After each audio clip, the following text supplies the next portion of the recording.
Hello everyone, एसकेटी podcast hits आप देख रहे हैं। मैं हूं आपके साथ शालिनी कपूर तिवारी।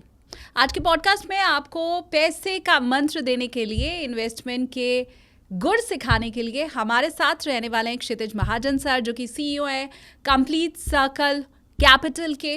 वो आपको बताएंगे कि आपको इन्वेस्टमेंट का तरीका कैसा रखना चाहिए। आपने फर्स्ट पार्ट में भी उनसे बहुत कुछ सीखा। अब उसी पॉडकास्ट का ये पार्ट 2 है, जिसमें आप ये समझ पाएंगे कि इन्वेस्टमेंट रियलिस्टिक कैसे बनाएं, लॉन्ग टर्म इन्वेस्टमेंट के फ़ायदे क्या क्या रहते हैं, आपको बजट एलोकेशन कैसा रखना चाहिए। म्यूचुअल फंड के कुछ नाम भी उन्होंने बताए हैं, समझाए हैं। हालांकि आपको खुद से जांच परख के उन म्यूचुअल फंड्स में इन्वेस्ट करना है। ख़ास बात यह है कि लॉन्ग रन में आप इन्वेस्ट करेंगे तो हमेशा फ़ायदे में रहेंगे। अब चलिए, बहुत ज़्यादा देरी नहीं करती हूँ मैं और इनवाइट करती हूँ, आपको मिलवाती हूँ हमारे आज के गेस्ट से, जो कि क्षितिज महाजन जी हैं। वो बताएंगे कि पैसे से पैसा कैसे बनता है।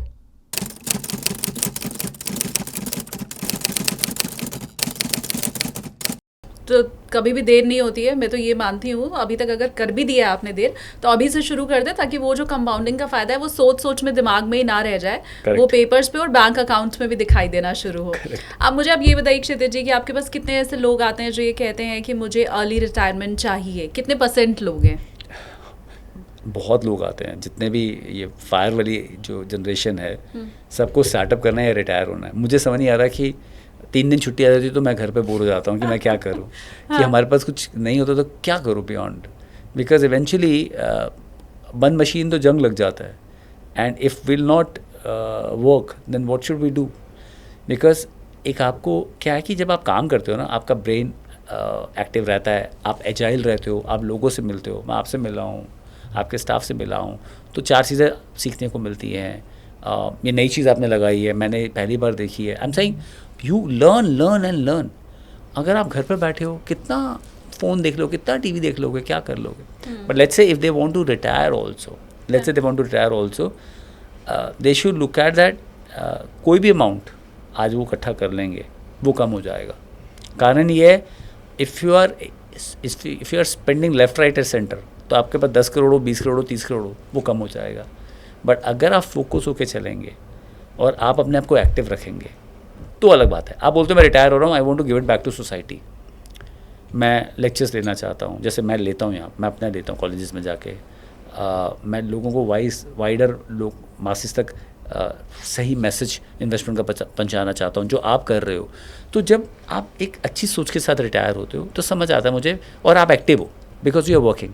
पर आप सोच रहे हो कि मैं, पहले तो वो कॉन्सेप्ट ही मुझे सही नहीं लगता, मैं तो वही डीसेल कर देता हूँ। पर still if somebody comes and say that plan my portfolio so that I can retire early, fine, you can retire early. Then I plan कि आज की डेट में अगर आपके पास 10 करोड़ हैं, as on date I'm talking about, तो आप retire हो सकते हो। क्योंकि 10 करोड़ को आप बहुत कंजर्वेटिव इन्वेस्टर भी है, गवर्नमेंट ऑफ इंडिया के बॉन्ड में भी डाल देगा तो 6% के हिसाब से रिटर्न आ जाएगा। तो आपका 60 लाख का रिटर्न आ गया। आपके रिटायरमेंट की बात तभी करें जबकि ऑब्लिगेशन नहीं है। तो 60 लाख पे 3-4 लाख रुपया महीने का आपको कैश फ्लो अगर मिलता है, अगर टैक्स फ्री है तो पूरा मिल जाएगा 5 लाख में, तो 3-4 लाख मिलता है, तो दैट्स गुड इनफ अमाउंट। अगर आप कॉम्बिनेशन ऑफ म्यूचुअल फंड्स और सब में डाल दोगे तो आप वो 8-9% यील्ड भी बना सकते हो। 100% इक्विटी नहीं डालोगे, बॉन्ड्स और बना के 10% भी बना सकते हो, बैलेंस एडवांटेज फंड और लार्ज कैप फंड के थ्रू। तो अपने आप एक अच्छा अमाउंट है जिसके थ्रू आप मैनेज कर सकते हो अपने एक्सपेंसेस आज की डेट में। इस सब में एक कैवेट है और एक अंडरलाइंग हैशट्रिक्स है that you're medically covered, there is no EMI going, and there's no big expense you're expecting in near time. ये 2-3 चीज़ें अगर टेकन केयर हैं देन आप कर सकते हैं। I think this is amount. And कैसे प्लान करना है, अगेन 10 करोड़ के लिए 1.5 लाख की सिप करनी पड़ेगी। 15% पे अगर ग्रो करेगी, 15 साल तक रखोगे तो 10 करोड़ आ जाएंगे। Rule of 15। जो 15 था हज़ार, वो अगर 1.5 लाख हो गया, जहाँ 1 करोड़ आता है यहाँ 10 करोड़ आ जाएगा आपके पास। पर जब तक आपके पास 10 करोड़ आएगा तब इन्फ्लेशन के कारण जो गवर्नमेंट 0% बता रही होगी, फूड इन्फ्लेशन आज 7-8% है, एजुकेशन इन्फ्लेशन 10% है, आप 6% इन्फ्लेशन लेते हो तो 72/6 तो 12 साल में पैसे की वैल्यू आती रह जाएगी। तब आपको 20 करोड़ चाहिए होगा 12 साल के बाद, राइट। और 15 साल के बाद आपको यही 24-25 करोड़ चाहिए होगा। तो प्लीज़ अंडरस्टैंड, जो पैसा आपको आज चाहिए उसमें आपको इन्फ्लेशन डालनी पड़ेगी। जो कंपाउंडिंग का फॉर्मूला शानली वही आपका इन्फ्लेशन का फॉर्मूला है। It tells you at what rate inflation is there, उसमें कितने साल में पैसे की वैल्यू आधी हो जाएगी। तो 72/6 अगर 6% हम लेते हैं तो 12 साल में पैसे की वैल्यू आधी होगी। मतलब जो चीज़ आज 10 रुपये में चाहिए वो 20 रुपये तब लगेंगे, और 15 साल में वैल्यू मान लो 24-25 करोड़ होगी। So everything you take into account कि इफ़ यू से ओके 15 साल में तो ये तो मैं कर ही सकता हूँ, पर 15 साल में आपको फिर 10 करोड़ का नहीं, आपको 24-25 करोड़ की प्लानिंग करनी है। Right. Because inflation is real and it's tax free, पर आपकी जो इनकम है उस टैक्सेबल है। हाँ so there we are. Right. हालांकि मैं अब इस टॉपिक को बिल्कुल आगे नहीं बढ़ाऊंगी अर्ली रिटायरमेंट वाले को, क्योंकि आपने ये पूरे कॉन्सेप्ट को ही खारिज किया और वो मुझे बड़ा अच्छा लगा। It is true. आप क्या करोगे खाली बैठने के बाद? अपने पैशन को फॉलो करने की मैंने ज़्यादातर देखा है, जेंजी बात करें, पर आप कितनी फोटोग्राफी कर लोगे, आप कितना डांस कर लोगे? नहीं होता है। तो मुझे प्लीज़ आप कमेंट करके बताइए। मुझे तो बड़ा अच्छा लगा कि मुझे पहली बार कोई ये समझा रहा है। Give it back to society ना, मैं कह रहा हूँ give it back to society. आपको मिला है, लिव योर लाइफ।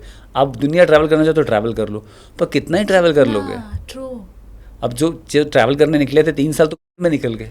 मैं ये बता रहा हूँ दैट इवेंचुअली प्लीज अंडरस्टैंड कि आई नो पीस है, आपने अपने को डिस्कवर कर लिया है, you want to rediscover yourself, please go ahead and I have nothing against it.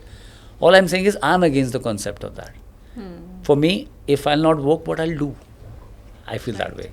आप तो फिटनेस पे ही बहुत काम कर सकते हो, आपके लिए मैं पर्सनली बोल सकती हूँ, पर आप मुझे अपने बारे में ज़रूर बताइए। कमेंट सेक्शन खुला हुआ है। अर्ली रिटायरमेंट के आप क्या फेवर में हैं, आप क्या लोगों को नसीहत देते हैं, या आप क्या प्लान कर रहे हैं? तो प्लीज़ मुझे आप कमेंट करके ज़रूर बताइए।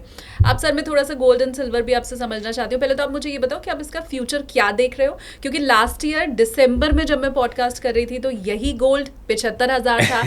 आज जब मैं बैठ के नवंबर में आपसे बात कर रही हूँ तो यही गोल्ड 1.25 लाख पार कर चुका है, और इतना बेहतर रिटर्न तो क्या ही किसी ने दिया होगा। अब आगे फ्यूचर क्या है? So I always say that हमारी फीमेल्स बेटर पोर्टफोलियो मैनेजर्स हैं, क्योंकि उनके पास गोल्ड है और उन्होंने बेटर रिटर्न बनाया है। बट देखिए, जैसे मैंने बोला, गोल्ड 5-7% आपके पोर्टफोलियो में होना चाहिए। It's a hedge against any adversity. And दुनिया में बहुत चीज़ें चल रही थी। मोर ओवर डॉलर करने के लिए काफ़ी emerging countries, strong economies like China and all, वो 25% आपका गोल्ड जो आपका जो नया सप्लाई था उसको बाय आउट कर रही थी, जो सेंट्रल बैंक्स हैं। सो इंटरेस्टिंगली उसके कारण से गोल्ड के प्राइसेस एस्केलेट हुए हैं, आपके बढ़े हैं। दूसरा सिल्वर, ऑब्वियसली इंडस्ट्रियल यूसेज, पर सिल्वर 2011 के बाद बढ़ा ही नहीं था। आप देखो, उसका पीक था, उसके बाद से नहीं बढ़ा। सो गोल्ड का फिर रिटर्न 15 साल को आपको अच्छा दिखेगा, पर सिल्वर का तो रिटर्न ही नहीं है कुछ 10-15 साल का। सो आई थिंक बिकॉज वो चीज़ बढ़ गई है और आपको फोमो हो रहा है, तो आई थिंक वो नहीं होना चाहिए। Because you take into account कि आपके पास एग्जिस्टिंग गोल्ड क्या है, हर family take into account, and people think that बढ़ गया है, आगे क्या होगा। तो मेरे को ऐसा लगता है gold still has lot of shine left and gold will keep on doing well. Again मेरा सजेशन नहीं रहेगा कि आप अपने रिस्क मैट्रिक्स के हिसाब से 500% गोल्ड कीजिए, और गोल्ड में भी सिप कर सकते हो। आप डिजिटल गोल्ड करना चाहते हो, हर महीने डिजिटल गोल्ड ले लीजिए। आप physical gold, I always telling people that to avoid physical gold, because storage का इशू, क्वालिटी का इशू, रीसेल का इशू, टैक्सेबल भी है। अब तो सिंपल है, म्यूचुअल फंड के थ्रू गोल्ड ले सकते हो, ETF के थ्रू गोल्ड ले सकते हो। तो ETF में तो टैक्स 1 साल के बाद सेम इक्विटी वाला टैक्स है उसके ऊपर। तो आपको जितना गोल्ड लगाना है आप मंथली बेसिस पे सिप करके छोड़ दो। मान लीजिए आपने 1 लाख के सिप करनी है तो 10,000 की गोल्ड सिप कर दो। आजकल तो ऐसे भी फंड हैं जहाँ गोल्ड और सिल्वर में सिप होती है, जहाँ fund manager take a call कि कितना गोल्ड लेना है, कितना सिल्वर लेना है, तो आप एक एक्सपोर्ट को दे दो। I think gold and silver both will keep on doing well, not at a pace at what they have done, but looks like that there's a lot of shine gold still has. So I think one should have 5-7% of the portfolio as gold. And इस level पे इकट्ठा ना लगा के, अगर आप lump sum पैसा कुछ लगाना चाहते हो तो उसे 5-6 वीकली ट्रांजेक्शन में STP कर दीजिए। और अगर आप सिप करना चाहते हो फिर तो कोई इशू ही नहीं है, फिर तो आप जितना 10% के हिसाब से डिप्लॉय करना चाहते हैं उतना आपका सिप कर दीजिए। मैंने कुछ एक एस्ट्रोलॉजर से जब बात की क्षितिज जी, तो उन्होंने जो मुझे उनका प्रेडिक्शन बताया है वो ये कह रहे हैं कि 2027 तक ये 2.5 से 3 लाख होगा। ये उनका प्रेडिक्शन है। मैं तो बस ये समझना चाह रही हूँ कि इसके आसपास भी आप हैं क्या? देखिए, मुझे बिल्कुल नहीं पता है ना, मुझे चीज़ समझ आती है। Looks like gold will do well. देखिए, एक दो एस्केलेशन और बढ़ गए अगर, तो शायद उतना भी वेट नहीं करना पड़े। पर मुझे लगता है कि that gold, I can't give a level, but मुझे लगता है दैट 13-14% से कंपाउंड कर सकता है गोल्ड, ऐसा लगता है. And again this is my view, please do your due diligence, आपको लेना है. आई डोंट नो अबाउट उनका एस्ट्रोलॉजी के पीछे क्या है. अब देखिए, अब गाली पड़ेगी मुझे, पर 850 करोड़ लोग हैं दुनिया में, 12 राशियाँ हैं. तो मतलब मुझे एक्चुअली में समझ नहीं आता. मेरे घर में बहुत लोग मानते हैं इन चीज़ों को, पर मुझे नहीं समझ आती. जो चीज़ नहीं समझ आती है वो नहीं आती है. बट आई एम सेइंग अच्छे कर्म कीजिए, ज़्यादा ग्रीडी मत रहिए, डाइवर्सिफाई करके रखिए. हमें ज़्यादा पैसा नहीं चाहिए, आप समझिए. एज यू ग्रो, जितने भी यंगस्टर्स हैं, आपकी हर चीज़ की लालच कम होती जाएगी. मतलब ये पंजाबी, आप भी पंजाबी हैं, हमारे को कहते हैं ना, आंखों से हम पहले ज़्यादा खाने की कोशिश करते हैं. अब आप पेट से भी नहीं खा पाते हो. इन टर्म्स ऑफ एक स्टेज के बाद आपकी भूख भी कम हो जाती है, आपकी बेसिक नीड्स भी कम हो जाती हैं. सो आई थिंक कितने पैसे चाहिए वो इम्पॉर्टेंट है. और अगर आप 12-13% से भी कंपाउंड कर गए, if you start at 30, 35 also, 40 also, your job is done. आपको जब पैसा चाहिए होगा, सारा इकट्ठे नहीं चाहिए होगा. मान लीजिए किसी का 10 करोड़ का कॉर्पस है, उसके बाद वो 13-14 से नहीं 10% से ग्रो कर रहा है. 1 करोड़ रुपये उसे आना शुरू हो गया, 1 करोड़ से ग्रो करना शुरू हो गया. मंथली आपको एक्सपेंस तो 2-3-4 लाख रुपए ही चाहिए होगा, 4 लाख चाहिए होगा, 5 लाख चाहिए होगा आज से 10-15-20 साल के बाद. तो 4-5 लाख के लिए भी आप अगर मंथली 5 लाख भी निकालना शुरू कर दो, इसको सिस्टमेटिक विड्रॉल प्लान कहते हैं. उसमें टैक्स भी नहीं लगता ज़्यादा, क्योंकि प्रिंसिपल और एप्रिशिएटेड अमाउंट दोनों इकट्ठा लगता है. तो प्रिंसिपल पे तो लगेगा नहीं, एप्रिशिएटेड अमाउंट पे अभी 12.5% टैक्स है. लॉन्ग टर्म कैपिटल गेन कल को जो होगा उस हिसाब से लगेगा. तो आपके withdrawals will take care of your monthly expense. Still your portfolio will keep on growing. So मैं ये कह रहा हूँ 12% से भी ग्रो करते तो मैं बता रहा हूँ. सो आई थिंक ब्रॉडली जहाँ बहुत लोग भागते हैं ना, किस भी सेक्टर में बहुत लोग भागते हैं, वहाँ पे कल को कोई ना कोई फॉल आता ही है. चाहे 2000 में जब हम लोग कॉलेज में थे तो .com बस्ट हुआ. हर कोई बात कर रहा था कि दैट अब तो this is a future, internet is a future. Billions of dollar is spend in laying out lines. पर उस तरह से ट्रांसफॉर्मेशन हुआ नहीं रेवेन्यूज़ में. बूम था जो वो बस्ट में चला गया आपका. 2006-07 में इंफ्रा की ऐसी स्टोरी आई कि दैट इंडिया ऐसा इंफ्रा बिल्ड कर देगा, पता नहीं क्या हो जाएगा.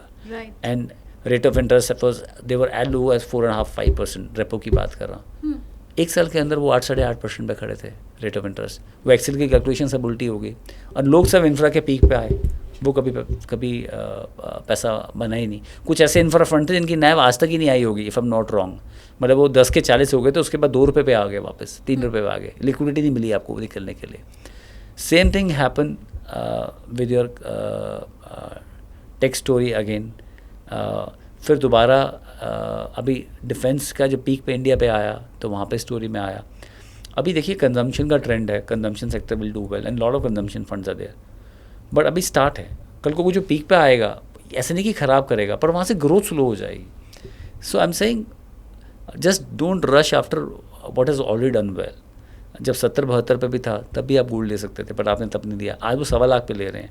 मैं मना नहीं कर रहा हूँ. लमसम के लिए आप 6 से 8 STP कर दीजिए और उसके सिवाय सिप कर दीजिए, and that's a better way of doing it.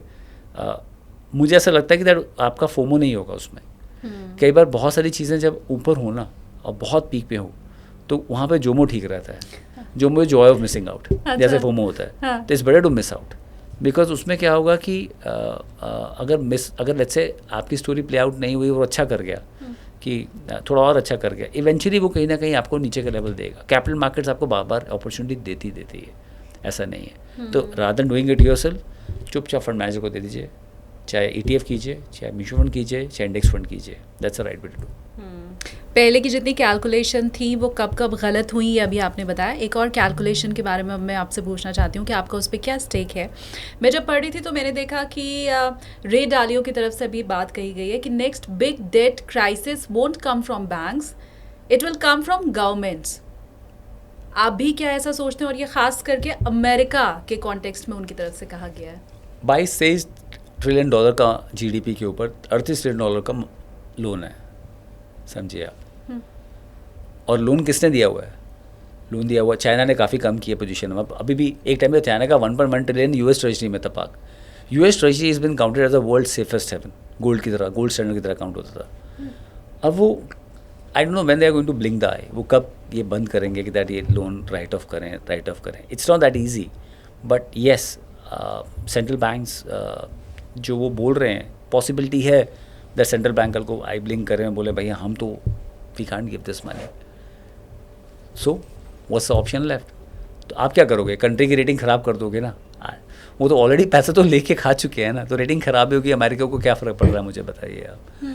आज आपकी रेटिंग ख़राब कर दें वो, आप उनकी रेटिंग ख़राब कर दो, उनको क्या फ़र्क पड़ रहा है. So I am saying there is a possibility that ऐसा हो सकता है. Banks for sure, Indian banks में तो ऐसा कुछ नहीं होगा मुझे नहीं लगता, बिकॉज हम इतने ज़्यादा रिंग फेंस हो रखा है, और जो पीछे चीज़ें हुई हैं उसके बाद NCLT के कारण बहुत रिकवरीज हुई हैं कि ऐसी पॉसिबिलिटी लगती नहीं है. येस बैंक में भी जापानीज़ बैंक आ गया है, RBL में बैंक आ गया है, इंडसइंड मोरलेस अभी थोड़ा स्टेबल दिख रहा है. ये 3 बैंक ही क्वेश्चन मार्क में थे इफ़ यू आस्क मी. बाकी एक आधा कोई कोऑपरेटिव बैंक में होता रहता है, पर RBI comes to rescue that. So I think globally there are certain countries which are on very very very high debt. So there is a possibility that governments will raise their hand and say that we can't pay. Look at Sri Lanka. Stable हो गया, but it has to sell some part of its land to various other countries. Africa में बहुत ऐसी countries हैं. Why to go far? Europe. So I think it has to do lot with how and when these countries will blink. But yes जो बोल रहे हैं possibility है, but as far India is concern very well ring fenced. Market cap to GDP हो, हमारा overall physical deficit हो, dependency on crude हो, हर चीज़ बहुत रिड्यूस ही हुई है over a period of time. So banks देख लो, आपका SLR और CRR मिला के कोई 22-23% तो आप उसी में पार्क कर देते हो. On an average bank 26-27% long dated bonds में है. I don't see much happening. We are near about 700 billion in our foreign reserve. So I think as a country, the type of demographics which we have, I don't see much of a problem going in India. इसके पहले जब आप मुझे मेरा budget allocation बता रहे थे तो आपने नीड्स के बारे में बताया, आपने इंश्योरेंस के बारे में बताया, गोल्ड, सिल्वर, म्यूचुअल फंड सब बताया. इसमें आपने क्रिप्टो का जिक्र नहीं किया. क्या 100, 200, 500 रुपया हर शख्स को क्रिप्टो में भी इन्वेस्ट करना चाहिए या बिल्कुल भूल जाएं क्रिप्टो को? क्या ज़रूरत है? मैं आप ये बता रहा हूँ दैट आप 40% तो टैक्स लेंगे, जो भी टैक्स ब्रैकेट होगा टैक्स देंगे आप उस हिसाब से. दूसरा देखिए, हमें तो इंडिया समझ नहीं आ रहा है, आप बाहर जाके क्रिप्टो की बात कर रहे हैं. तो आई एम सेइंग अगर आप क्रिप्टो में कल को ऐसा पैसा which you don't mind losing, if you want to put that money you can do that. But if you want to put serious money, I'm not in favor of that. So आप कल को मान लीजिए Hong Kong गए हैं या आप Shanghai गए हैं या आप किसी ऐसी जगह वेगस गए हैं और वहाँ आप बेट खेलना चाहते हैं, वो वाला पैसा आप क्रिप्टो में डाल दीजिए. मैं ये कहूँगा, हो सकता है आपका सिक्सर लग जाए, पर क्रिप्टो में भी if you want to put then take bitcoin और इथरम. मैनी पीपल बहुत सारी चीज़ें करते हैं, वहाँ एक्सचेंज का ही नहीं पता एक्सचेंज रहेंगी नहीं रहेंगी.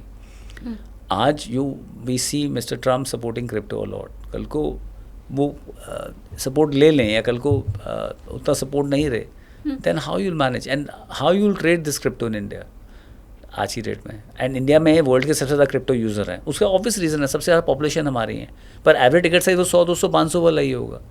सो I don't see, please understand, जितना पैसा आप क्रिप्टो में डाल रहे हैं उस अच्छा अगर आप एक फ़ंड में डाल देंगे यहाँ पे, तो कोई 100 गुना तो आपको कहीं फ़ंड में मिल जाएगा अगले 28-30 साल में.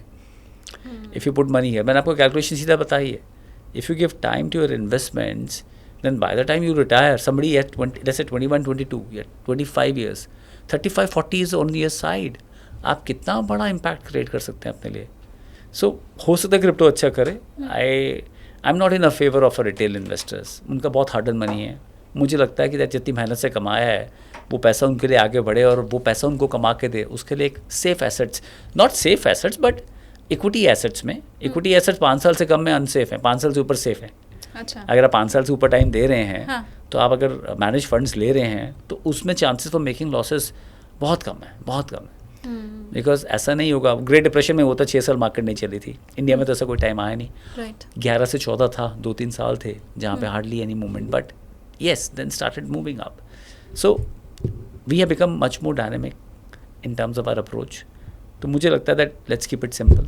इतनी कॉम्प्लिकेशन है लाइफ में, ऑफिस की, घर की, आपकी कमिटमेंट्स की जो आप करना चाहते हैं. Investment should be simple.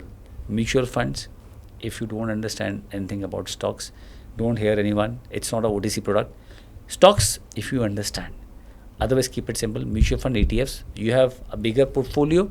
Do PMS and AIF along with that. Manage portfolios, and then go and sleep well. Rather than thinking about कल सुबह स्टॉक का क्या होगा. मार्केट 3:30 बजे फ्राइडे को बंद हो जाती है. शालिनी, आपको याद हो, आप तो मार्केट से ही हैं हमारे. क्रिप्टो 24/7 है. हाँ, राइट. तो कहाँ शांति है? क्यों करना ऐसी चीज़ जो आपको बार बार बॉदर करती रहे? मैं आपके साथ बैठा हूँ आराम से, क्योंकि मैनेज पोर्टफोलियोज में है.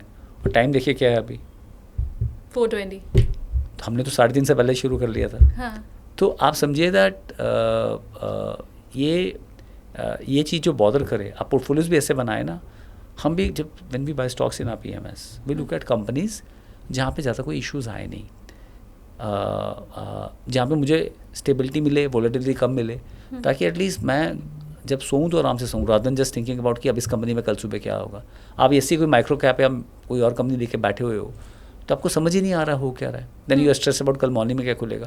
अभी न्यूज़ आ गई, कुछ हो गया, नेगेटिव हो गया, कुछ अटैक हो गया, कहीं ग्लोबल मार्केट में कुछ क्राइसिस हो गया. आपको पता है यार, ठीक है, मार्क टू मार्केट नीचे होगी, अगर पॉसिबिलिटी तो और ले लो, top it up. Otherwise just relax, just hold on. Crypto nobody knows. So my suggestion, by the time we are talking, इस सेशन में 2 क्रिप्टो ने बर्थ ले लिया होगा. Every half an hour there is a crypto taking birth in the world.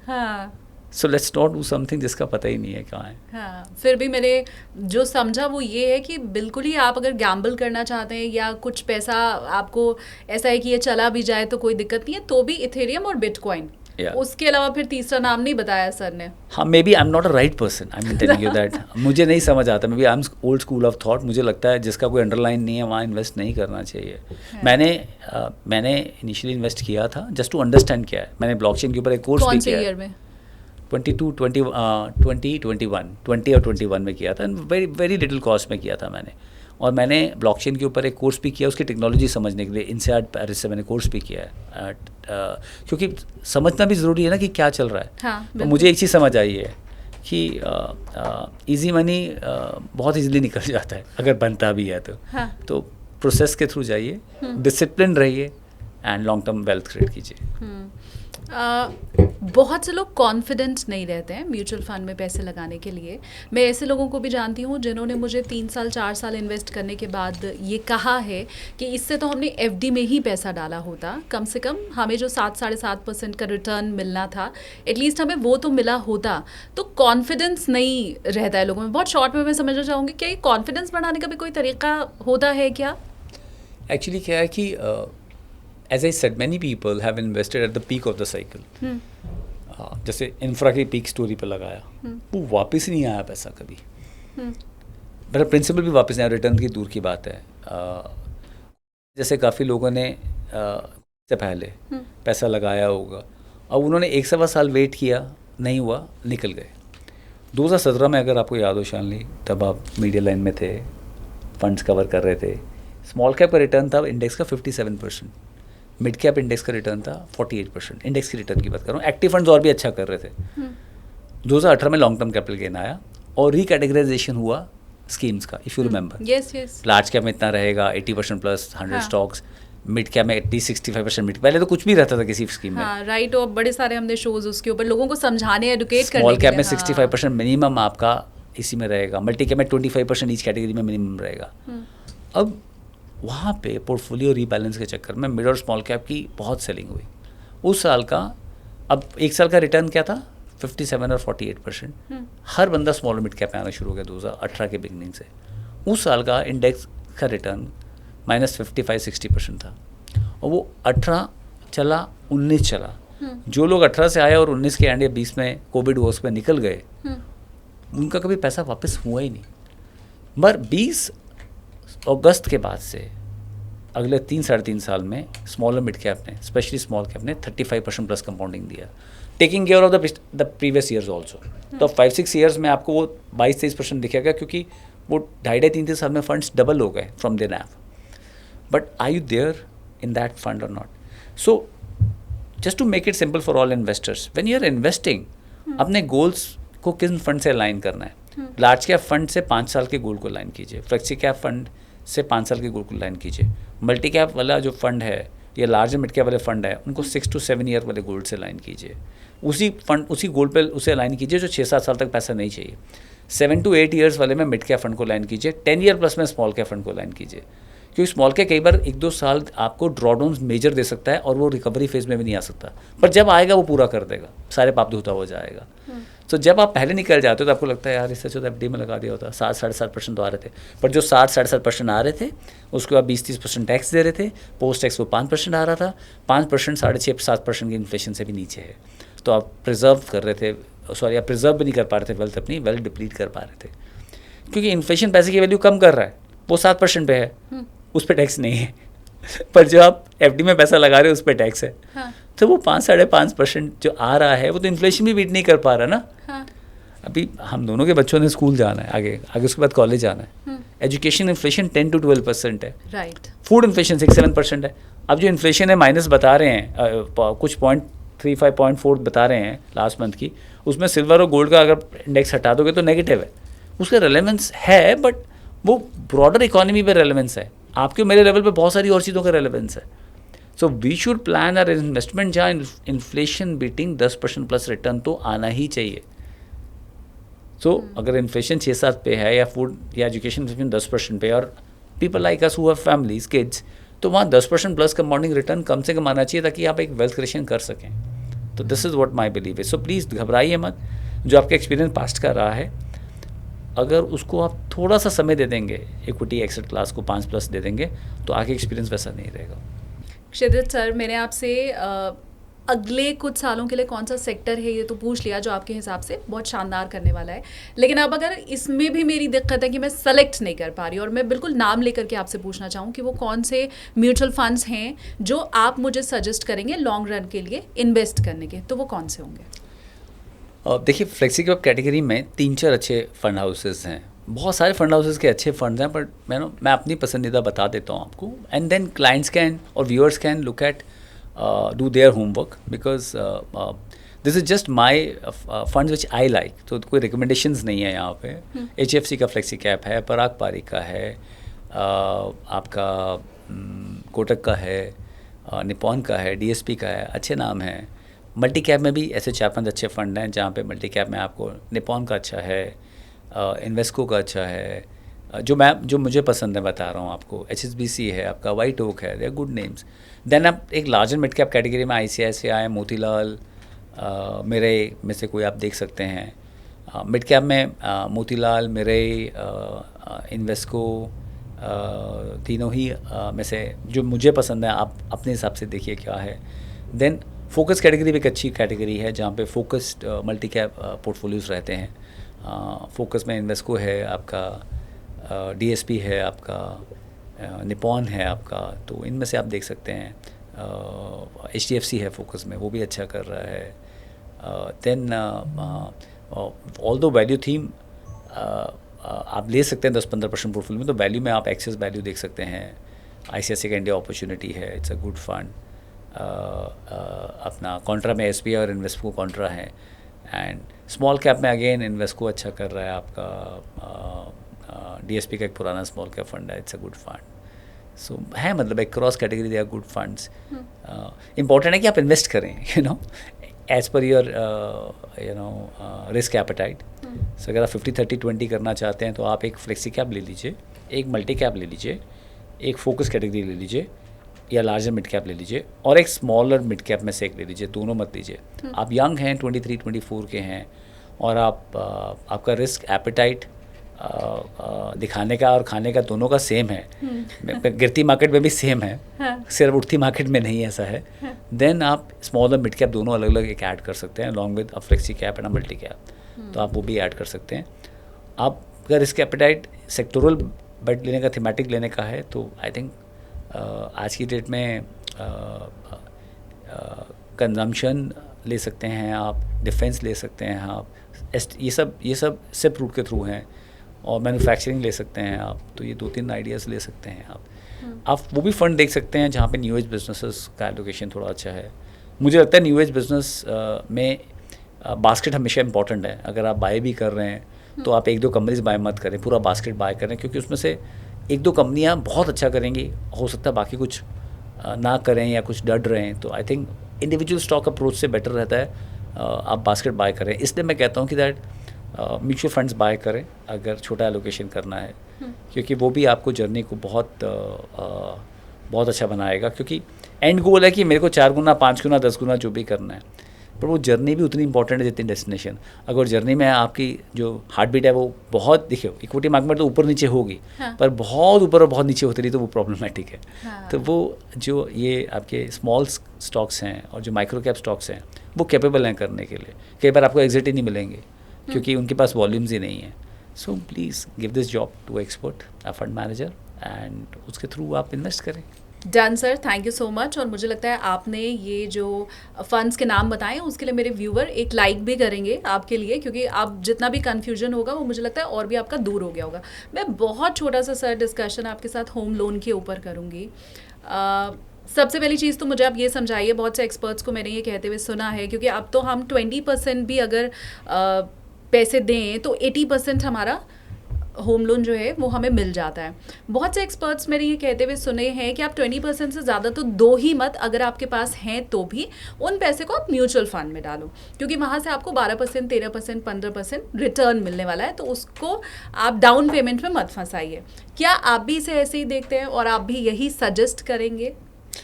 देखिए, how maths work, yes, equity markets में अगर आप मैनेज फंड्स में हैं तो 12-13% कंपाउंडिंग आप, अगर सब जिस तरह से मार्केट चल रही है, हमारी इकॉनमी ग्रो हो रही है, तो active funds over a period of time दे सकते हैं।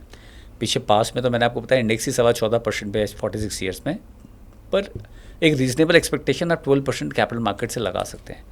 अब होम लोन आज के डेट में 725 से 750 के बीच में है, पर वो होम लोन जो है आपका रिड्यूसिंग प्रिंसिपल पे आपका लगता है, पूरे प्रिंसिपल पे तो लगता नहीं है। तो एक्चुअली में 5.5-6 वर्कआउट होता है over a journey of the loan.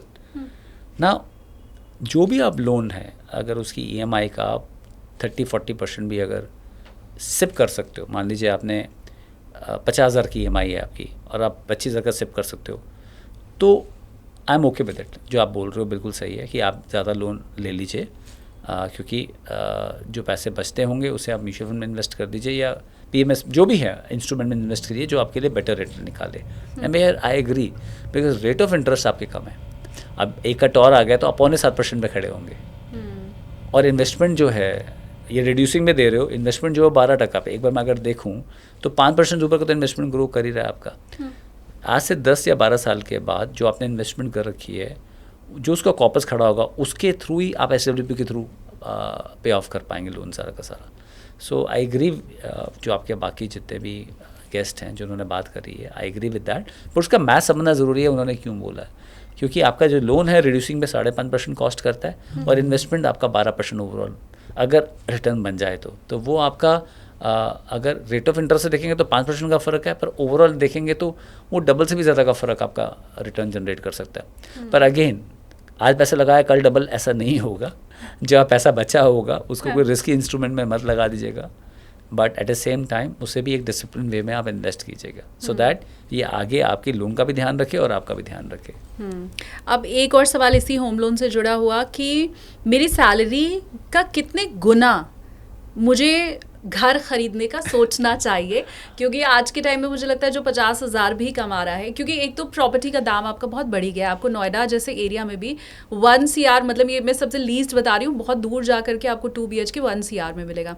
तो एक तो प्रॉपर्टी का दाम वैसे ही बढ़ गया है, फिर हम हमेशा अच्छा करना चाहते हैं, हम ये भी मान के चलते हैं कि इन फ्यूचर हमारी सैलरी भी बढ़ेगी, हमारी भी ग्रोथ होगी, तो यहीं पर गड़बड़ हो जाती है मुझे लगता है। आई थिंक डिपेंड करता है कि आपकी ये ना ये यूनिक क्वेश्चन रहेगा हर किसी के साथ, बिकॉज लेट्स से अगर आप या किसी की ऐसी है कि कोई और सोर्स ऑफ इनकम नहीं है और पेरेंट्स इस समय कोई हेल्प नहीं मिल पा रही है, देन देखिए लोन का जो EMI हाउ इट वर्क्स, आप 1 CR का अगर लोन लिया आपने, तो अगर आज 6% के करीब का EMI है आपका, 54-55,000 के आसपास की आपकी EMI बैठेगी। This is how it works. अब वो EMI आप 25 साल के लिए भी ले सकते हो, 30 साल के लिए ले सकते हो।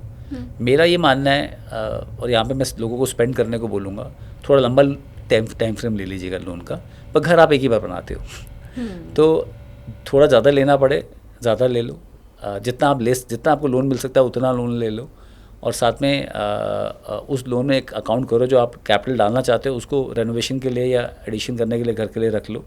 बिकॉज फिर क्या है कि वो मन में मलाल रह जाता है कि यार मैं ये ले सकता, ये कर सकता था।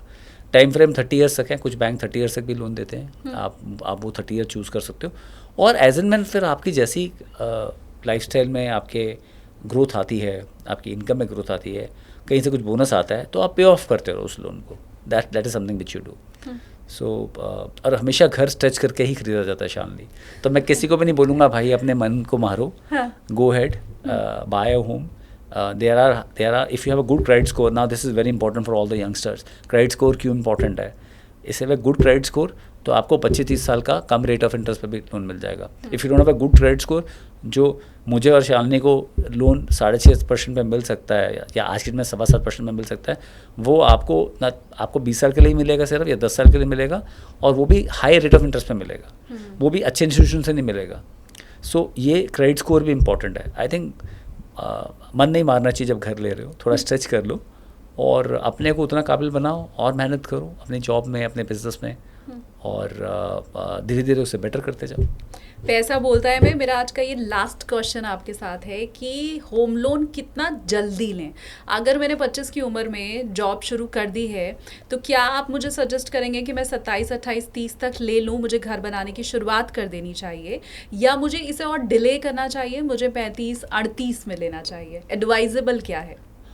जब आपको लगे कि आपकी जॉब एक स्टेबल हो गई है, जब पहली चीज़ तो ये, दूसरी चीज़ है जब आप अपनी लाइफ के बाकी पैरामीटर्स में सेटल हो गए, स्पेशली मैरिड हैं, वो एक सेटल हो गया है। जब आपको तीसरी चीज़ क्लैरिटी ऑफ एक्सपेंसेस हो, जो बड़े एक्सपेंस आपकी लाइफ में क्या आने वाले हैं, ये 2-3 चीज़ जब हो जाएं तब आप होम लोन लीजिएगा। बिकॉज उसका EMI का बर्डन बड़ा है, और अनस्टेबल जॉब में मैं सजेस्ट नहीं करूँगा। जब भी आपके दिमाग में आ जाए स्टेबिलिटी है, सबसे पहले जब भी आप शुरू कर रहे हैं 20-25 में, मेरा रिक्वेस्ट है इन्वेस्टमेंट से भी पहले मैं दोबारा बोलूँगा, अपना मेडिकल इंश्योरेंस और टर्म इंश्योरेंस प्लीज़ ले लीजिए। वो सबसे पहला स्टेप है फाइनेंशियल इंडिपेंडेंस का। एंड मैं आपसे पर्सनल फाइनेंशियल इंडिपेंडेंस, इंश्योरेंस और मेडिक्लेम की बात कर रहा हूँ, बिकॉज कंपनी का जो है, एंड आई एम ग्लैड आजकल ऑर्गेनाइजेशन देती हैं, पर जब तक आप जॉब में तभी तक है। तो सबसे पहला आपका वो एक्सपेंस है, because that can eat away all your savings अगर आपने वो कवर नहीं ले रखा है तो। एंड देन ये 3 चीज़ें जब हो जाती हैं, then you go ahead and buy your dream home, and all the best to everyone. Thank you so much sir. मैं अपने व्यूवर्स से कहूँगी कि आज के शो का आपका जो भी टेक अवे है वो आप मुझे कमेंट करके ज़रूर बताइए, इससे दूसरे लोगों की भी हेल्प होती है। आपका टेक अवे कुछ और हो सकता है किसी और ने कुछ और सीखा होगा, तो वो कमेंट पढ़ के भी हम समझ जाते हैं कि ओके फाइन, ये चीज़ नोटिस करना भूल गए हम, या शायद ये लाइन्स हम सुनना भूल गए, तो मुझे कॉमेंट करके ज़रूर बताइए। Thank you so much sir. बहुत जल्दी आप आए भी हमारे शो पे, इतने लंबे समय के बाद मैंने आपसे कांटेक्ट किया और आप बिना पूछे आप मेरे व्यूवर्स को आपकी जो भी राय है वो बताने के लिए आए। बहुत बहुत शुक्रिया आपका। Thank you Shalini, my pleasure. Thank you. Thank you.